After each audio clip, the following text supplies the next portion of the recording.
Serangan mematikan Iran terus menghukum kebejatan Israel dan Amerika Serikat. Bahkan ungkapan sudah jatuh tertimpa tangga rasanya tak lagi cukup menggambarkan kehancuran dua penjajah tersebut. Sebab di medan tempur, keduanya sudah hancur tercabik-cabik oleh drone dan rudal IRGC. Nestapa Donald Trump dan Benjamin Netanyahu semakin paripurna setelah para sekutu Iran mulai turun tangan. Sebut saja Korea Utara yang terang-terangan menantang Amerika Serikat dengan kekuatan nuklir. Sementara itu, Rusia semakin getol menekan Israel yang sudah bertindak melewati batas. Di tengah ancaman tersebut, propaganda Trump dan Netanyahu berhasil dikuliti habis.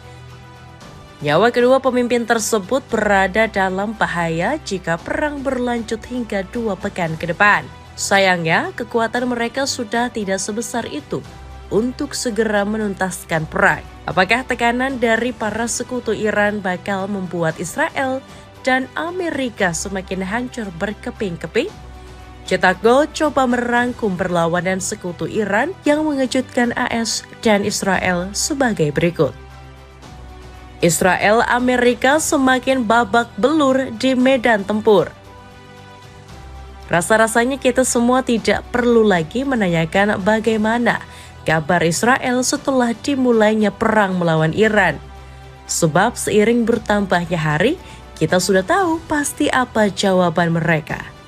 Ya, negara yang akrab dengan lambang bintang Daud itu telah mencapai titik nadir pasca menyulut amarah Teheran. Negeri Zionis yang berlagak congkak memulai perang justru menanggung dampak paling berat. Satu persatu wilayah vital mereka dihancurkan sampai tak ada lagi tempat aman untuk bersembunyi. Sebut saja Tel Aviv yang entah sudah seperti apa bentuknya saat ini. Sejak awal perang meletus, wilayah ini sudah berkali-kali dibombardir militer IRGC. Rekaman baru menunjukkan kota tersebut dihantam rudal hingga menimbulkan ledakan keras dan pemadaman listrik.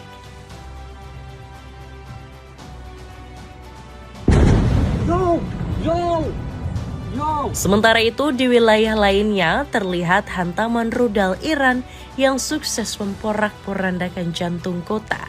Kabarnya lebih dari selusin korban jiwa terlahir dalam peristiwa tersebut, hingga memaksa pihak berwajib untuk turun tangan. Iran yang semakin di atas angin segera mengeluarkan sebuah ultimatum keras.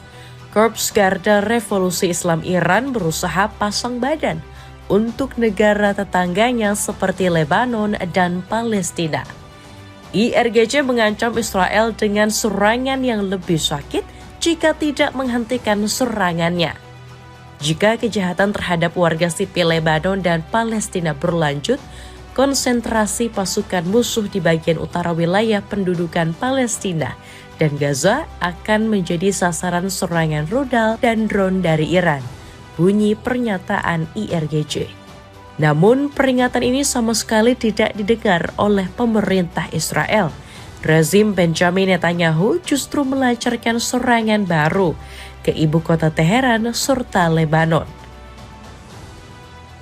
Kabarnya insiden ini menambah 12 korban jiwa dan puluhan lainnya luka-luka. Melihat Israel yang masih ngeyel, Iran sudah tidak mau lagi berkompromi. Sesuai janjinya, Iran mengirim rudal dan drone terbaiknya ke wilayah Palestina yang diduduki. Tujuannya hanya satu, yakni untuk menargetkan tentara-tentara Israel yang terus membuat kekacauan di wilayah tersebut. Dalam sekejap, langit malam yang semula tenang langsung berubah mencekam saat dilintasi senjata mematikan IRGC.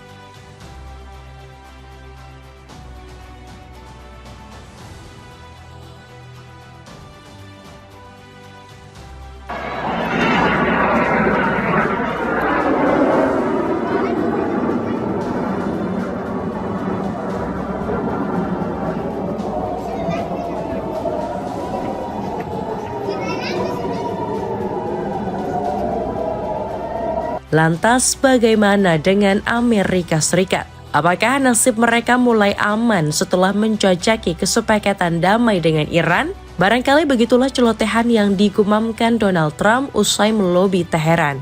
Tapi sayangnya ekspektasi sang presiden benar-benar dipatahkan oleh kondisi di medan tempur.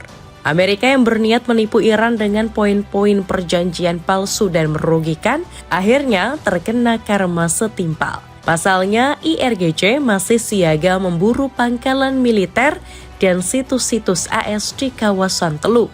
Sebut saja seperti Kuwait yang cukup kencang melindungi kepentingan Paman Sam. Tanpa kenal kompromi, militer Iran langsung segera membombardir Bandara Internasional Kuwait.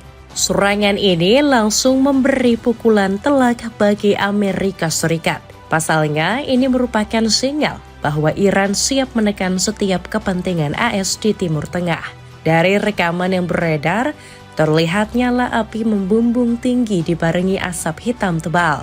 Usut punya usut, hal ini disebabkan serangan drone Iran yang begitu presisi sampai menghantam depot bahan bakar.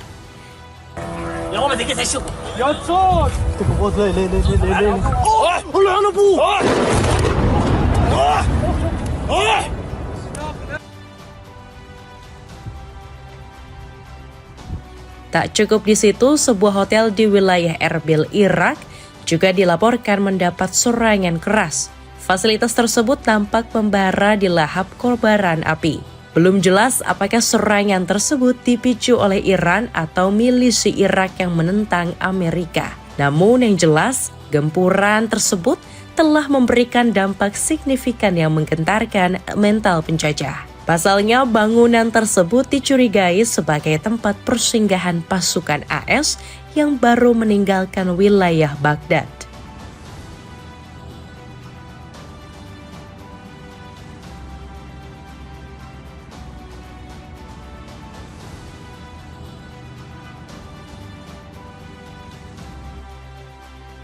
Tidak bisa macam-macam dikepung sekutu Iran.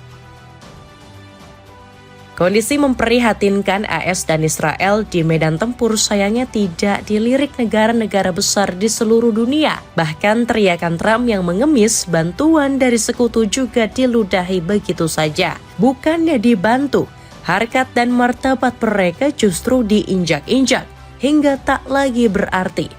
Barangkali ini adalah karma untuk dua bangsa penjajah yang selalu mengabaikan hukum internasional. Salah satu yang paling mengagetkan justru dari salah satu mitra terkuat AS, siapa lagi kalau bukan Jerman. Otoritas Berlin yang semula begitu lengket dengan Paman Sam, kini perlahan berpindah ke jalan yang benar. Bahkan mereka mengecam keras operasi gabungan AS dan Israel yang menargetkan Iran. Hal ini diucapkan langsung oleh Presiden Frank-Walter Steinmeier yang memang terkenal anti dengan Donald Trump. Menurut pendapat saya, perang ini merupakan pelanggaran hukum internasional dan kesalahan politik yang sangat merugikan. Yang paling membuat saya frustasi, perang ini sebenarnya bisa dihindari. Di masa kedua jabatannya, Trump malah melancarkan perang, kecam Steinmeier. Selain Jerman, Amerika juga mendapat kecaman berat dari Korut. Dalam sebuah pidato terbaru, Presiden Kim Jong-un melabeli Amerika sebagai dalang terorisme global. Dirinya turut mengecam agresi AS Israel kepada Iran, serta menegaskan pihaknya bakal mengambil peran vital untuk memusuhi Amerika Serikat. Salah satu caranya dengan menasbihkan Korea Utara sebagai negara berkekuatan nuklir. Martabat bangsa kita, kepentingan nasional, dan kemenangan hanya bisa dijamin dengan kekuatan terdahsyat.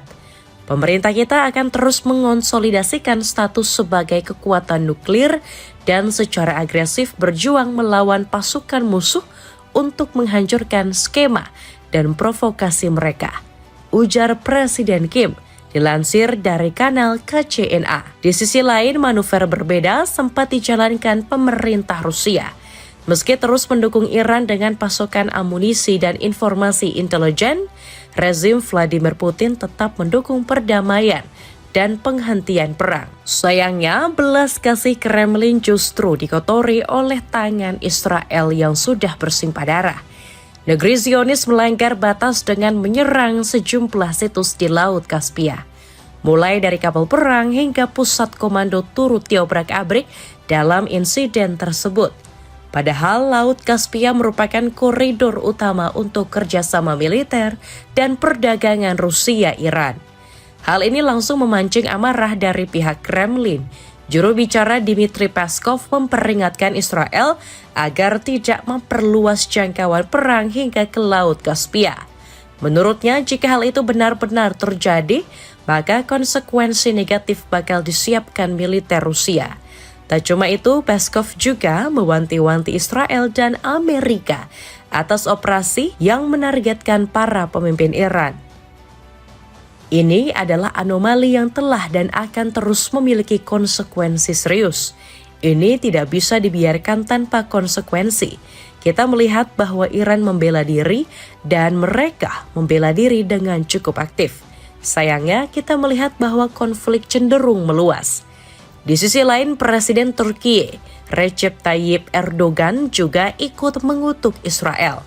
Dirinya terang-terangan menyebut Netanyahu sebagai penjahat yang menyebabkan kehancuran di seluruh dunia.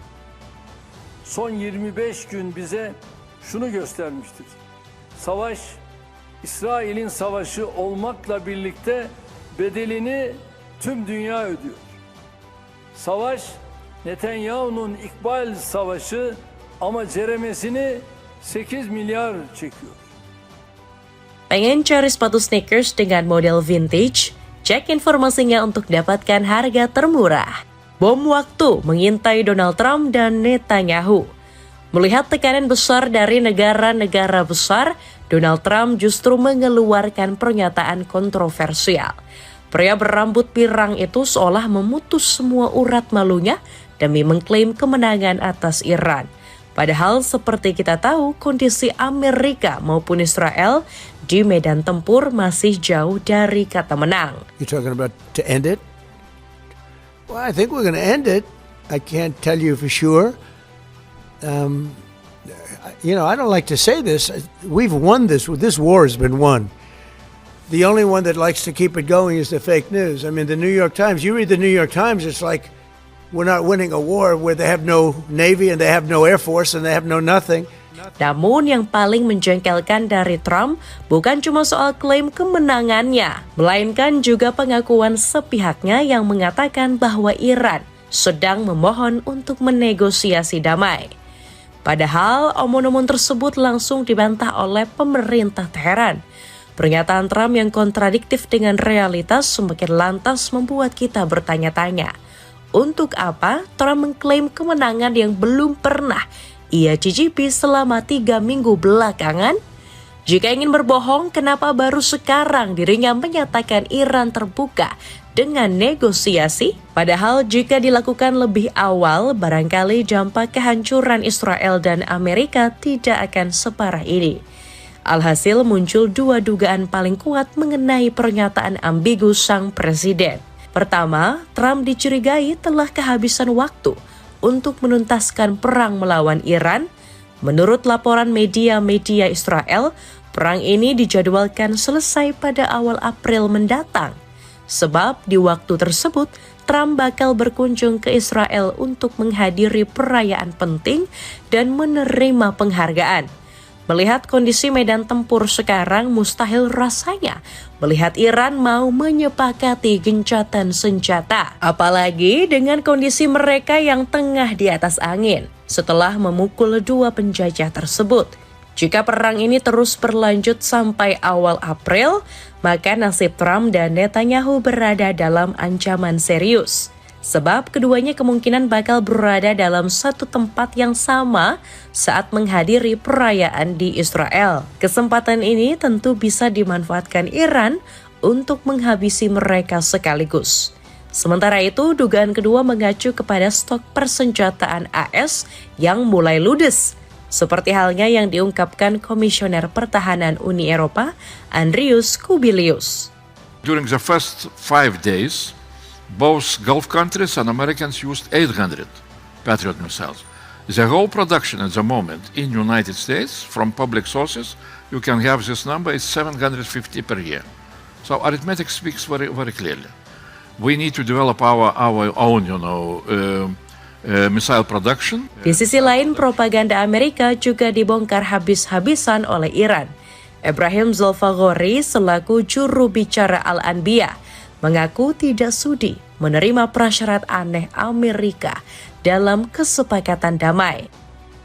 حرف اول و آخر ما از همان روز نخست این بوده، هست و خواهد بود. کسی همچو ما با کسی مثل شما کنار نخواهد آمد، نه حالا و نه هیچ وقت دیگری. و من نصر الا من عند الله العزیز الحکیم. Pengen jogging sekaligus tampil casual? Cobain sepatu lari dari Lido yang kini turun harga. Cek linknya di bawah ini.